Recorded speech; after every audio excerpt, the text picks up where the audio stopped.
The member for Bateman. Thank you, Madam Speaker. It gives me great pleasure to rise today and speak on the Swan and Canning Rivers Management Amendment Bill 2022.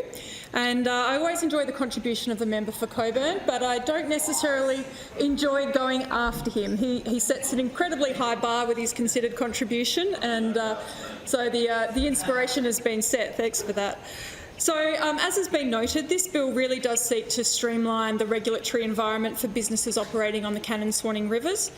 This is good news for the small businesses that operate along this strip, and particularly in my electorate of Bateman, which is the major economic activity in my electorate is, of course, centred around small businesses. And the Derbarl-Yerrigan, the Swan River, the Canning Rivers sit at the heart of my electorate and the lifestyles that we enjoy in Bateman. So I was just the other day, for example, and this is not necessarily business that would benefit from this, but it's an example of the economic benefit that the river provides to my community. Down at Curbside Cafe at Mount Henry Bridge, great little kiosk there that serves the people that enjoy the foreshore along the Derbarl-Yerrigan there. They ride their bikes, they bring their kids down, and it's a thriving little community there, and that's just one example. So to get to the more specifics of the businesses that would actually benefit from this, so it really removes the need for businesses to have both a licence and a permit. So that duplication there, so a licence will now only need to be required if there is, if it's related to approved development. So where that criteria isn't there, businesses can just operate with their permit. So that's good news. It's part of the Streamline WA initiative to reduce the red tape for businesses in the community. Another reduction of red tape and duplication of both bureaucratic effort with the department is the removal of the requirement for the Minister for Environment to conduct further consultations on changes to the Swan Canning Development Control Area, where those changes relate to an amendment to the Bless you, member for Lansdale. Sorry for interrupting the member for Bateman's speech. Well, I've never had a sneeze like that, thank you. Where an amendment to the Metropolitan Region Scheme. So that's not removing consultation. There's already extensive consultation that takes place through that Metropolitan Region Scheme when there's amendment to that. So it's just removing the requirement to duplicate that and to go through that again. And I know certainly the community sometimes get confused. It's really important to consult. We know how important that is, to talk directly to the people who are directly affected when there's changes, but we also know that the community can get fatigued by ongoing and constant consultation, and I often have people say to me in relation to different levels of consultation, oh, but I already contributed to that, I already gave my feedback. But when I asked them further, it was actually something a little bit different, and they don't realise they have to go through another level. So it's great news to be able to streamline the consultation to ensure that the public has the best opportunity to give their feedback and do it in an effective way. But as was noted by my colleagues and a member for Cockburn before me, it is impossible to talk about the Swan and Canning rivers without really talking about the environmental value. And these river systems, it's worth noting some facts about them. So, for example, the Swan River estuary is approximately 60 kilometres in length. So that's a significant stretch of our Perth metropolitan area. Obviously beginning at Fremantle, goes all the way to Ellenbrook. The Canning River goes all the way up to Kent Street Weir. So in this chamber, we've got many of my colleagues who are directly affected by this river. The member for Belmont, the member for Vic Park, the member for Cockburn was right when he said, although the river doesn't directly go through his community, the river system is extremely important to the Belia wetlands. So it's an incredibly important part of our lifestyle that we all enjoy in Perth, and specifically for those who live directly on or near the river system. So I was very pleased recently to take the Minister for Environment into my electorate and the electorate of my dear neighbour, the member for Bicton, Lisa O'Malley, and we had the opportunity to spend an afternoon with the Minister for the Environment showcasing some of the work that our local community is doing on our river foreshore and their work in protecting our environment.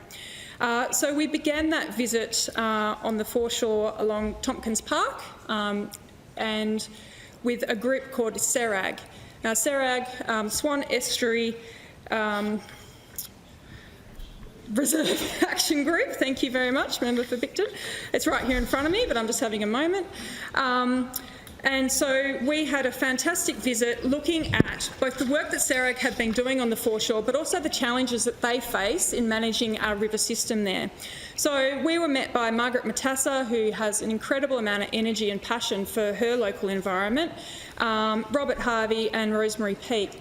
And we got to see both the rehabilitation that they've done on the foreshore area there, a significant amount where they've spent literally thousands of hours removing weeds, reintroducing native species, and in that process allowing the really important samphire grasses to regrow and to spread, and to see that fantastic. I mean, this species is incredible at processing carbon dioxide. They're brilliant carbon capturers.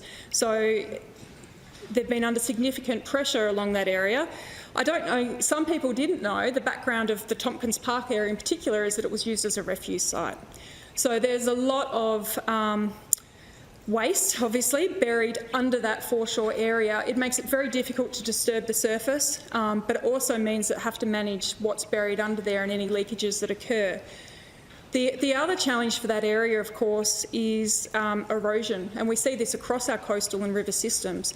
As climate change increases, we've got changes of depth, we've got changes of usage as the human population loves getting out on the water with boats and other marine activities, but that love of our environment does come with pressures. So there's been a significant amount of work that SERAG has done on abating some of that erosion through those natural seagrasses, changing the levels of the foreshore and so forth. So I would particularly, and I know the member for Bicton would join me absolutely, the member for Bicton has been a long-time supporter and advocate for SERAG, of course from when she was elected in 2017, and I know that we've worked together very closely on that, continuing that relationship, and I think we'll have a lot more to say about what's going on in that area in particular as well as time goes on. Because the other opportunity that we had, not directly related to the river, but of course one of the challenges that the river faces is pollution from plastics. It's a significant challenge, and the member for Cockburn was talking about dolphins, and there's a whole bunch of challenges around the dolphin population, boat strikes, pollution runoff, but one of those sources of pollution is of course from plastics. And so, I mean, McGowan government has introduced, of course, some significant reforms around single-use plastics and reducing the use, because the first step is to completely remove that stream of waste from our community and from our systems. So Bottletop Hill is the initiative of Emma Charlton. It sits in the electorate of Bicton, but serves really the communities across the city of Melville. And so Bottletop Hill operates once a month. If I were to simplify it, it's where you can take your bottle tops, because of course the bottle tops can't be recycled, can't be put in your yellow bins. But that is really to simplify what is a full educational experience. Emma takes you on a journey. So when you walk into Bottletop Hill, you're not just dropping off your plastic waste into a bin and walking out again. You are encouraged to walk through the setup that she has, and it's been extremely well thought through. There is a theme for each month, and the volunteers there, under the directorship of Emma, educate the public on the waste that we have, how it's reused, how it can be recycled, or whether in fact it can, and importantly on alternatives.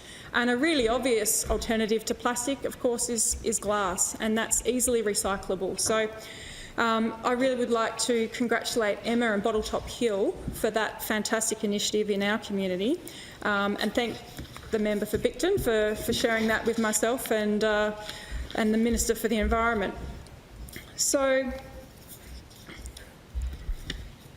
the other initiative, of course, that is worth noting in relation to the beautiful foreshore area of my electorate, and again it's shared with the member for Bicton, is the Adderdale Alfred Cove foreshore area.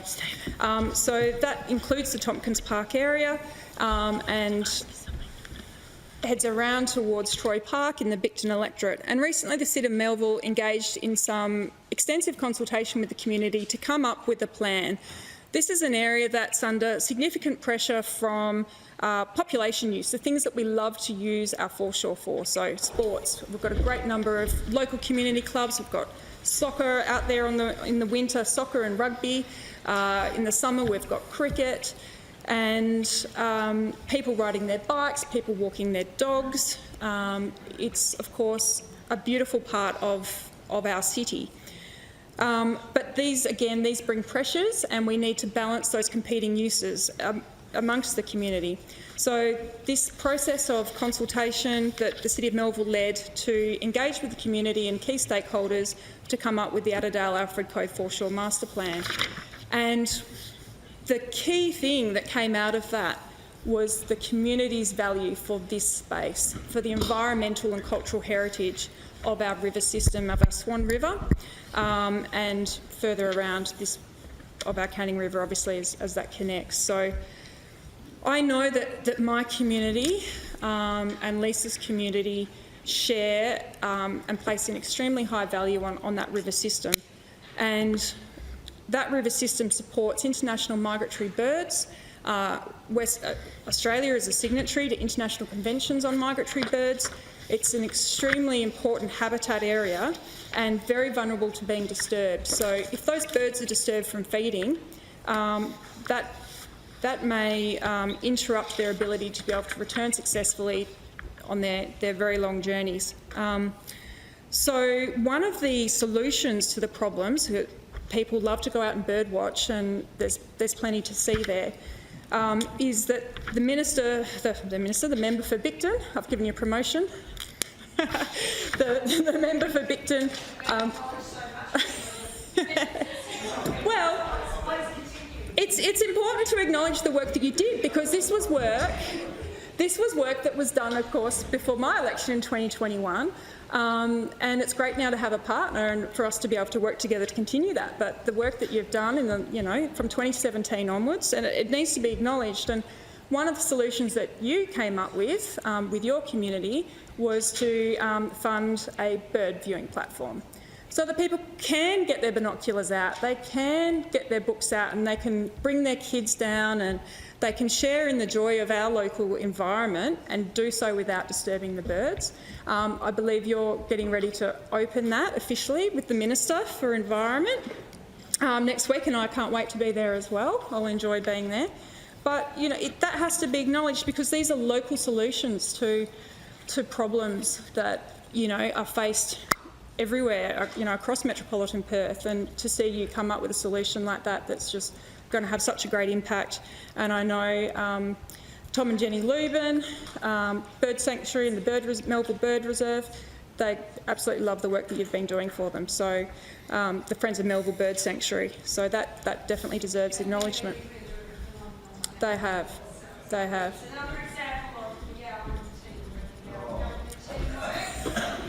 Needs to be noted, members. Thank you. I'll take the interjection from the member for Bicton. I'll have Hansard record the interjection. But I mean, the other work that's really important as well, there's the foreshore work and the rehabilitation of people like Serag, the work of the Friends of Melville Bird Sanctuary, but there's also the actual quality of the water in our river system. And the member for Coburn mentioned the runoff from both agricultural and residential pollution in our water systems. And pop quiz, what is one of the marine animals that we know can really, really have a positive impact on water quality? Member for Bicton. The Minister for Environment is mussels. Thank you very much. Mussels are fantastic water filterers.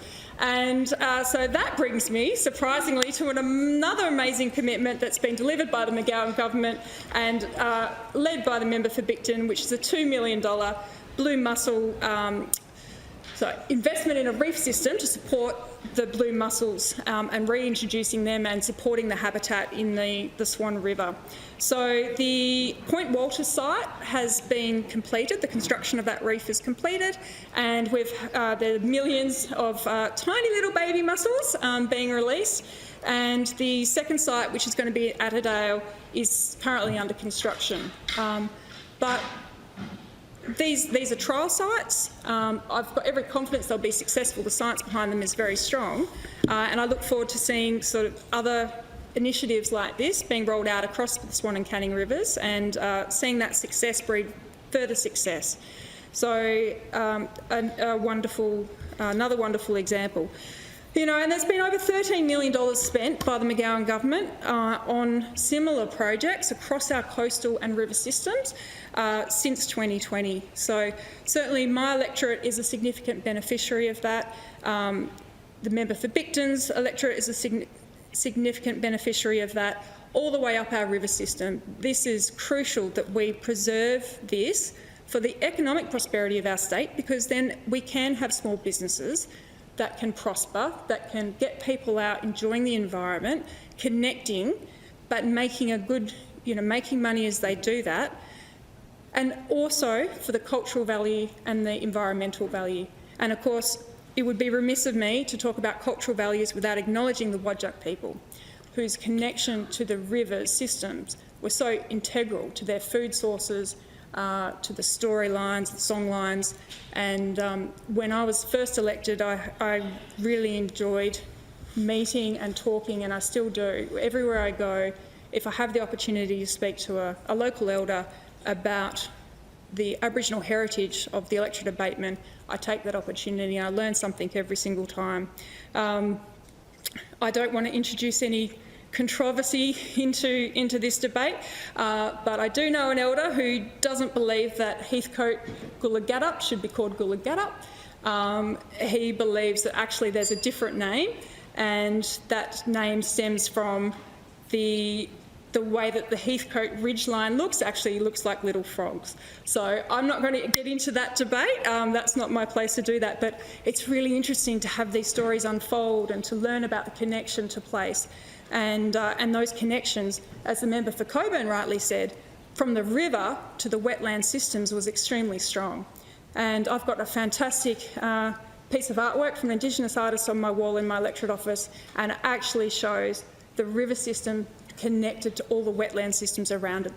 The river system is not a system in isolation, it's deeply connected. So I would like to end my contribution by saying thank you for streamlining and to make it less bureaucratic for businesses to operate in this area. And of course, I know you share the environmental values as well.